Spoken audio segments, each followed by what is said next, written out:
La Direzione di Prevenzione dell'Area Sanità e Sociale della Regione ha diffuso il nuovo bollettino sulla sorveglianza delle arbovirosi, in cui si ha un quadro delle principali infezioni trasmesse attraverso la puntura di zanzare e di zecche.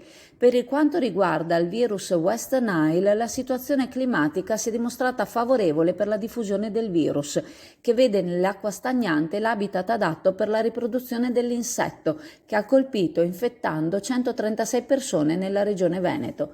La regione interviene per prevenire la diffusione del virus in collaborazione con i comuni, con le prefetture, con i consorzi di bonifica, con l'Istituto Zooprofilattico Sperimentale delle Venezie e con le aziende ULSS. I programmi che vengono attuati dai comuni consistono nella rimozione delle larve di zanzara facendo manutenzione nelle aree dove c'è il rischio che queste prolifichino. Le ULSS controllano che i comuni aderiscano al programma di prevenzione e che mettano in atto le misure necessarie. L'Ufficio Ecologia di Chioggia mette a disposizione una tavoletta di larvicida per chi ne fa richiesta alla mail ecologia@chioggia.org per fare disinfestazione delle aree private. Nelle aree pubbliche la manutenzione spetta allo stesso comune. L'effetto dell'larvicida dura per 4 settimane o fino alla prima pioggia copiosa.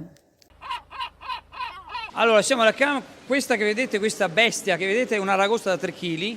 Questo solo per mostrarvi una parte della commercializzazione che c'è da CAM, che è praticamente il primo in Italia sia come quantità sia come qualità.